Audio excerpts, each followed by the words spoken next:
On Campus with Gary McCaleb. Tonight's guest is Marvin Steffins, an explorer. He'll be talking about his search for Noah's Ark. Here's Gary McCaleb.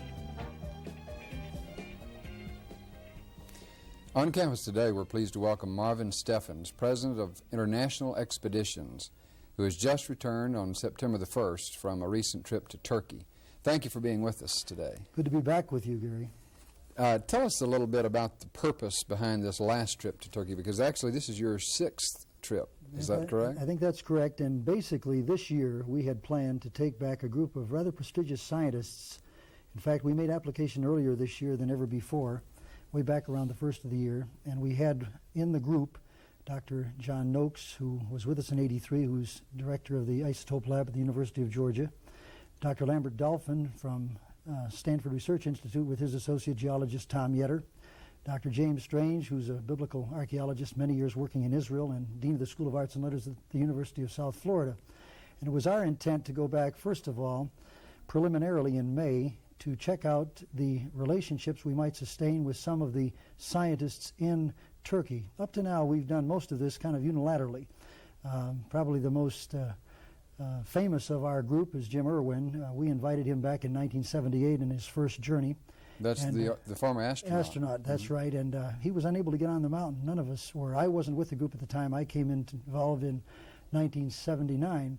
But although he wasn't able to get on the mountain, he did do a very significant thing. He gave a copy of, or a flag that we flew to the moon with, of Turkey to then General Kenan Evren, and became a good friend of then General Kenan Evren, now President Evren. And the government of Turkey has been very helpful down through the years since that time. And so this year, because of all of the interest that was focused on Turkey last August and September, as we announced in a press conference on the 24th of August, the return to the boat-shaped formation and the intense interest we had in and have in doing scientific analysis and archaeological excavation, we wanted to go back with a complement of very sophisticated equipment and work with the scientists, archaeologists, and geologists in Turkey. So that was our intent, but we didn't get word of approbation in time. So I had some other business in China and was over there for an extended period of time and came back, and we had planned to go on the 10th. The Canadian Broadcasting System radio group was going to come over. We'd arranged for them to be with us and do some interviews, and they called me shortly after the 1st of August and said that they called from Israel and asked if we were still planning to go, and I was rather intrigued with why they would ask me this. I said, no, we've postponed our plans from the 10th until the 25th. Oh, they said, we might miss you then, but had you heard about the separatist guerrillas that had taken hostage a group of Japanese climbers? And I said no, and we checked on television that evening, called the Associated Press, and they said that's all the news they had, nothing more. And later that week I talked to the State Department, and they said yes, in fact, they'd had some real severe problems. And subsequent to this, they attacked, you might say, in the middle of the night at gunpoint, a group called Probe out of Dallas, Texas, that had one of our last year's expeditioners with them, John McIntosh, and they burned everything they had, took their cameras, everything they owned, and sent them packing. Well, we were about to decide not to proceed for obvious reasons, because they clamped martial law on the area, and they sent in a group of special forces, and we subsequently learned that they killed 3 of the terrorists, and they were chasing the rest of them through the area where the boat-shaped formation was. Well, Jim Irwin from Turkey, and he said, Marv, your permits have been granted. We hadn't had word of this, I guess, through the confusion. And in addition to this, they've given you a permit, according to the information we have, to use a helicopter again this year. And so we left a few days later and spent about 10 days in Turkey this year. You said something about Jim Irwin not being able to get on the mountain. What's involved in having permission or being able to get on the mountain? Well, you have to file for a permit to do research work through the government, through the embassy here. And it goes through 4 different departments of government over there, and the Foreign Ministry, their counterpart to our FBI, and they check everything out. And this year there were probably more applications than any other year in past history. We've been very fortunate since 1979. We received a permit then, but we aborted because Jim is a public man. They had a hostage crisis in Iran, and we're very close to the Iranian border, about 10 kilometers, and about the base of the mountain is about 5 miles from the Ararat River, which forms the boundary right across from Yerevan, a very large city in Soviet Armenia. And so what we have to do each year is make application for a permit. And this year we did. We made 2 applications, one for a group that was going to be headed by Dr. John Morris of the Institute of Creation Research, and had we had word in time, he would have gone over and used a helicopter to complete search of an area to the northeast of the summit. That's the only part of the mountain that we didn't cover in the last several years. Now, all of our attention was focused on the boat-shaped formation this past year. But in order to complete the job, because there's been so many people claim to have seen the Ark, but no one has brought back any substantial evidence. And our intent as explorers and interested in contributing something to exploration and science is to confirm discovery and do scientific analysis and provide the scientific community as well as the world with something substantive that will prove that what we have found is basically the Ark of Noah. Now, there's been a great change in attitude in Turkey, I believe. Up to now, they watch us come and go each year. But this year, there are a few people that don't believe that what we focused on last year is a boat. Now, whether it's the Ark of Noah, that remains to be seen. Now, a couple of our friends, Ron Wyatt and David Fassel, they've made that claim that it is the Ark of Noah. We want to hold off as international expeditions until we're able to do scientific analysis. And with people from Turkey, we were able to sign a contract with a very well-renowned geologist in Turkey, and Dr. Tukunal, and we hope within a few days we'll have word back from the author of the most outstanding book on ancient civilizations and ruins of Turkey. He's done a tremendous amount of work in the 7 cities area in western Turkey, Dr. Ekrem Akrugal, and we hope to have his help as well as we go back on our next trip, hopefully to resolve the question. And that really was the basic reason for our trip this year, was to determine what the boat-shaped formation really is. Now, we were frustrated in our attempt because the people that were going with a very sophisticated piece of equipment that we wanted to observe, they were not allowed to go into the area because of the problems that ensued after the guerrillas were killed on the mountain. Now, what specifically would the assistance of this man, this author and researcher, do for what you're trying to do? Well, if we've made one basic mistake in the past few years, it's been a more or less unilateral approach to this whole thing. This has been basically for 2 reasons. 1, an oversight on our part, and 2, not a great deal of interest on the part of the Turks. Perhaps because the Bible states in chapter 6 that the Ark came to rest on the mountains of Ararat. The Quran, and most of the folks, our friends in Turkey, are Muslim, it states that it came to rest on Mount Judy. Well, it happens that there's a part of Mount Ararat that is called Mount Judy. But the very interesting thing that was brought to the fore this year was that in the foothills of the mountain, or in the mountains of Ararat, and mind you, most all of those who have claimed sighting have stated that they saw it on the major mountain. There are 2 major peaks, Greater Ararat and Lesser Ararat. Most of our attention until last year was focused on Greater Ararat. But the mountains go right on into Iran. And it's interesting to note that while Mount Ararat today is called Mount Ari, the Ararat is the Christian name, Ari, or Bitter Mountain, is the Muslim name. The foothills are not called Ararat either. They're called the Tenderik foothills. But that same group of mountains going into Iran, significantly enough, I believe, has been called down through history Musada, or Moses Mountains, which is very interesting. And this is the area that I shared with you a picture of the boat-shaped formation, and that's where this is found. It can be driven to. It's at 5,300 feet, and they've, in the last few years, put a road in within about 45 minutes of the actual. In fact, the picture that we have here. Yeah, I was going to say, let's take a look at this picture that we have and tell us what we're seeing here. There in the background, I'm in the center, and Ron Wyatt is on the right of the picture, and Dr. Bülent Atale, who, by the way, is a professor of physics at the University of Virginia and the son of a 4-star general, chief of staff, retired of the Turkish military. Again, a very nice connection that we've had, and we very much appreciate his participation.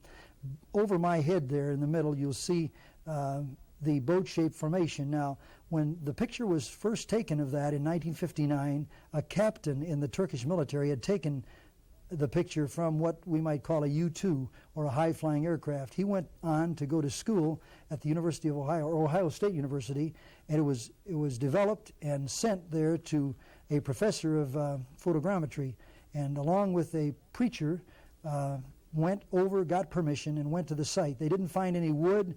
They decided, they really didn't agree, but they decided that it wasn't the Ark of Noah, and there it stayed until last year. Now, it's very significant. I wish I had the pictures to make the comparison, but you can see the sides sticking out of the ground. The picture that we have that was put in Life magazine in '59 only shows the outline of the boat is taken from above, and then a picture taken on the site. Since that time, we assume earthquakes through the area, and they're quite great. They've dropped the earth away from that formation in some areas about 20 feet, so it stands right out of the ground.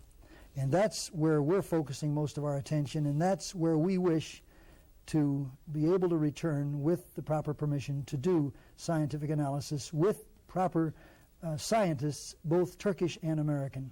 Before we get away from that picture, if we could look at it one more time, would you explain the flag that you're holding in that Yes, picture? we've been very grateful that the Explorers Club, a rather prestigious club in New York, for the last almost 80 years, they've had a flag like that with every major expedition from the United States, Admiral Byrd to the Pole and all of the rest.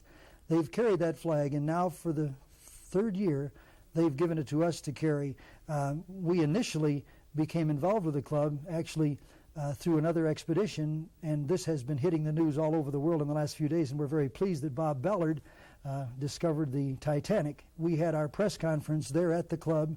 Another man here in town, Jack Grimm, was involved with us. He became involved as a part of this expedition.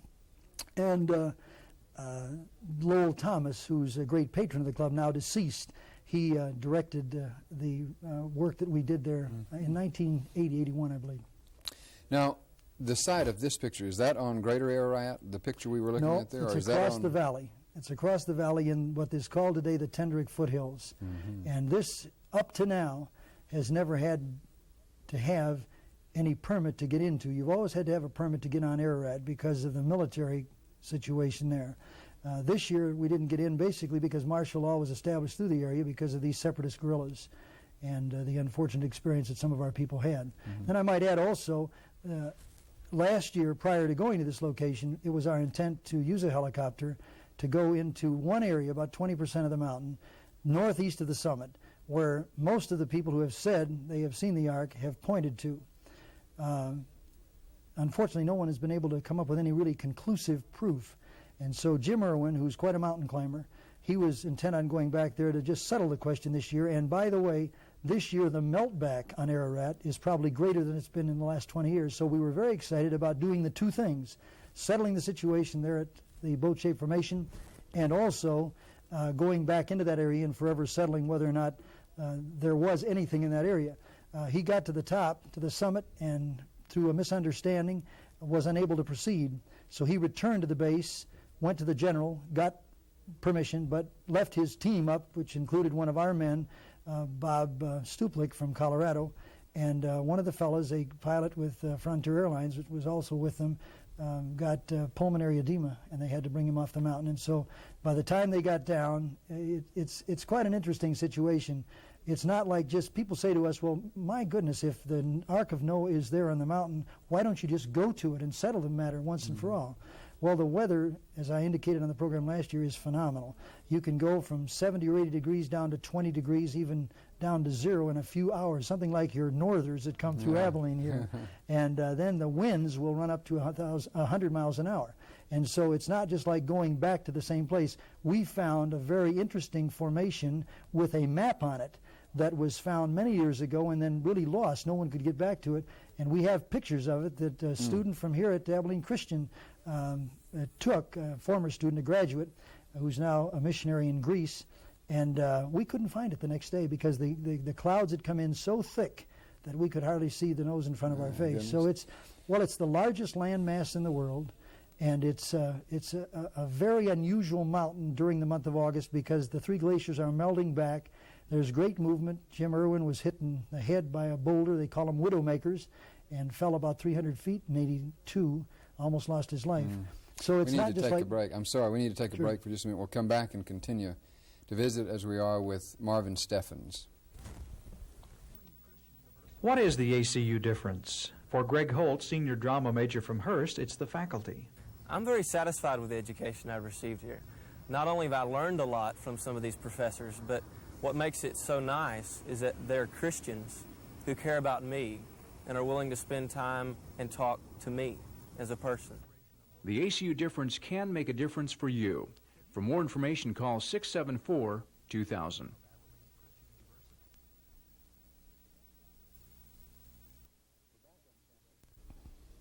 We're back on campus and continuing to visit with Marvin Steffins, president of International Expeditions.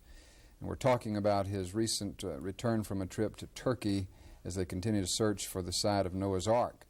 You, just during the break, were saying something else about timing, because you had been talking about how so many things have to go right and fit together just at the right time, weather conditions and so forth.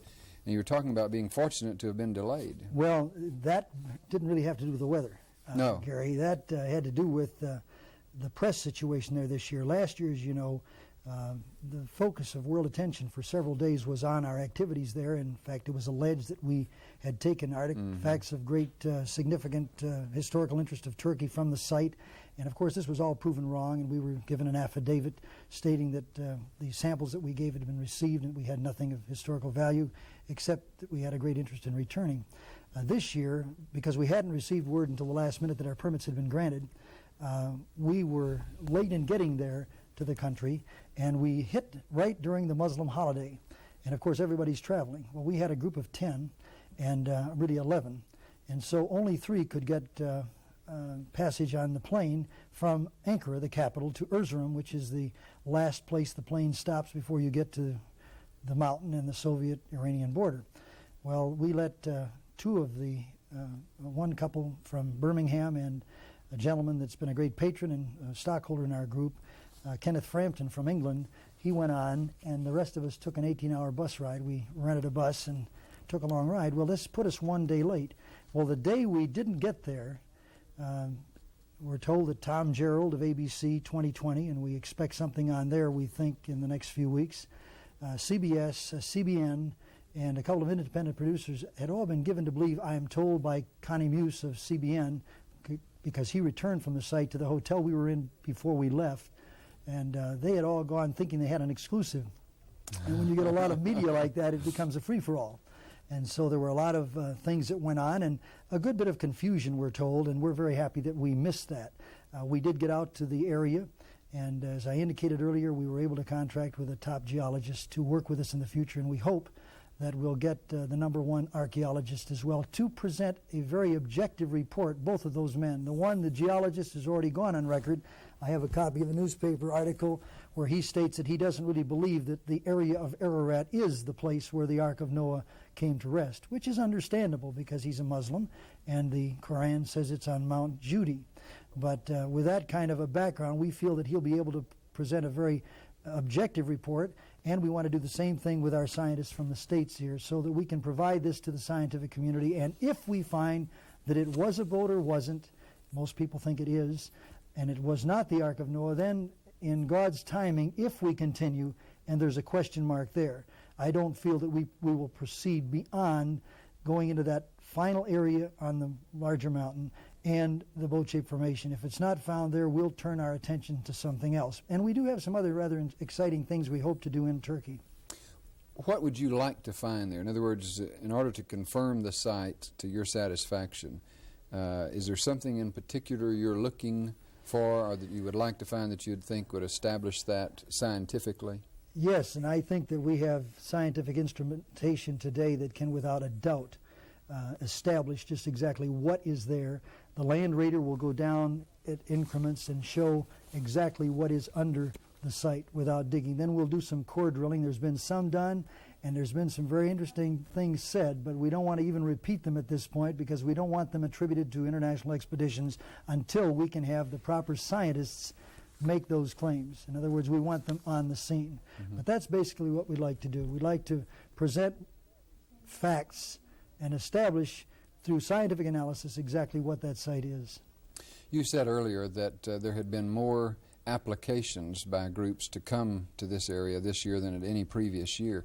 To what do you attribute that? Well, that was a quote from an article in the Associated Press, and I would say probably the focus last year and the tremendous press attention that we had for 3 or 4 days. You see, we kind of got lost to the press. We went from our press conference on the 24th of August to Western Turkey, to the area of the 7 churches, along with Tim Brindley, one of your graduates here and dear friend, and my wife and daughter, to visit principally Laodicea, where we like to do some archaeological work. We also visited Miletus on one Sunday.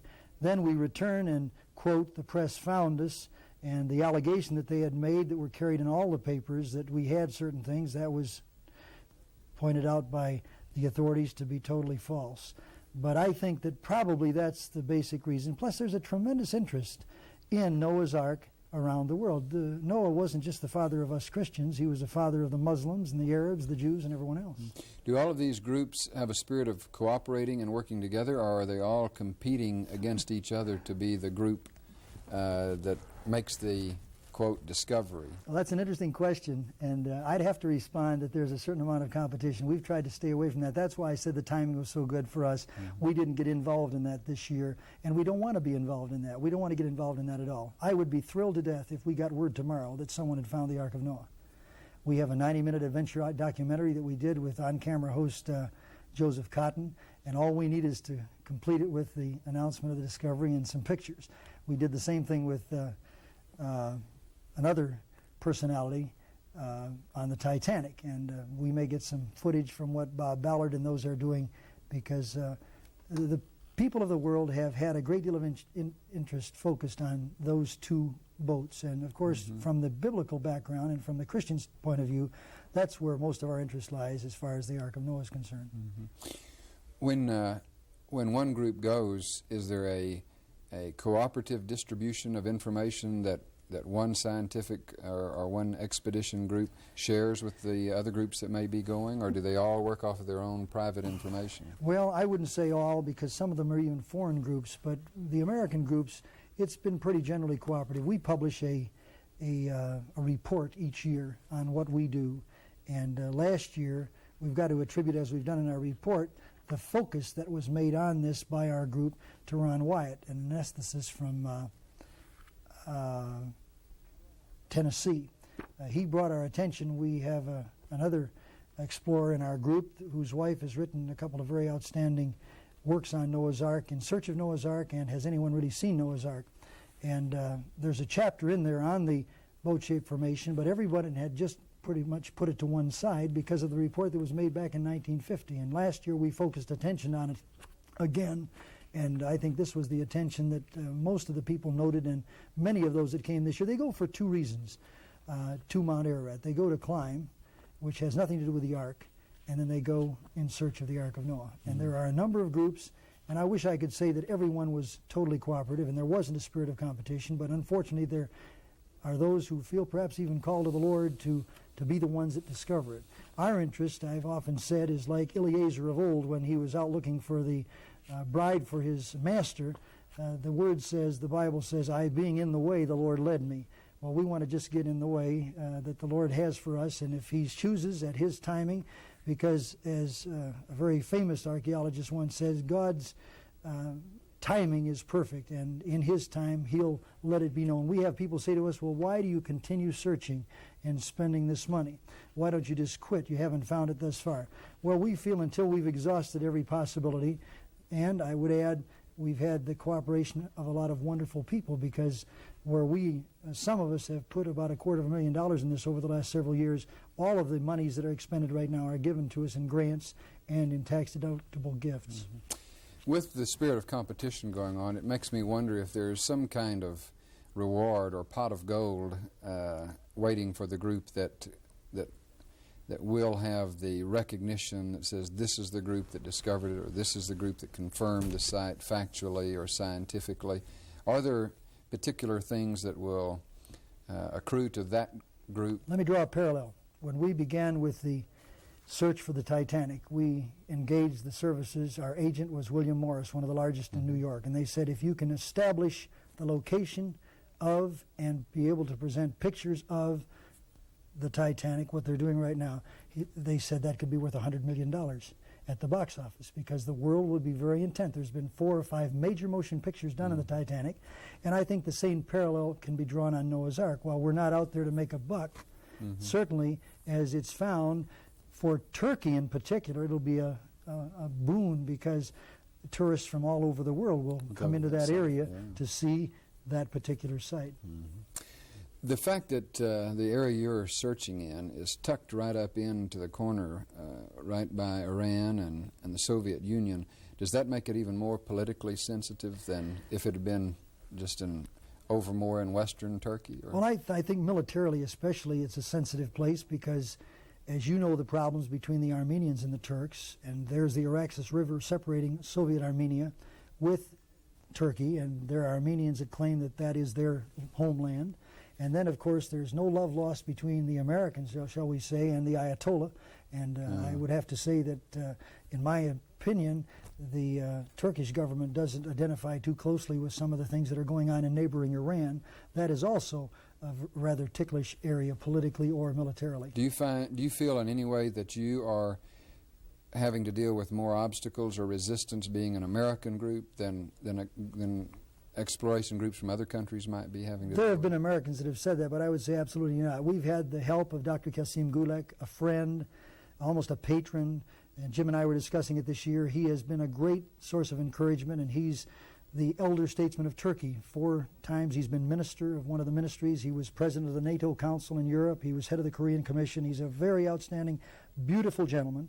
And then another man who I met through a reporter at the New York Times, Marvin Howe, Dr. Adnan Kafigi, who's a graduate of the University of Missouri and now chief advisor to the Prime Minister Özel of Turkey. He's been very helpful as well. We can only say great things about Turkey. I love the place. It's a beautiful country. It's the crossroads of civilization, you might say. There's probably more archaeological work been done there and still to do there than any other one place in the world. In 30 seconds, are you planning another trip to Turkey? Yes, we certainly are. We don't know just when. We also have a desire to reactivate the School of Tyrannus for an area of Bible study and research in the cradle of Christianity in Western Turkey. And we have a great interest in publishing a bilingual version of the Bible. We have a very outstanding man there who we trust and has promised to do the forward of that. These are collateral to the activities we have as regards the Ark of Noah. Sorry we're out of time, but thank you so much for coming and sharing your most recent trip to Turkey.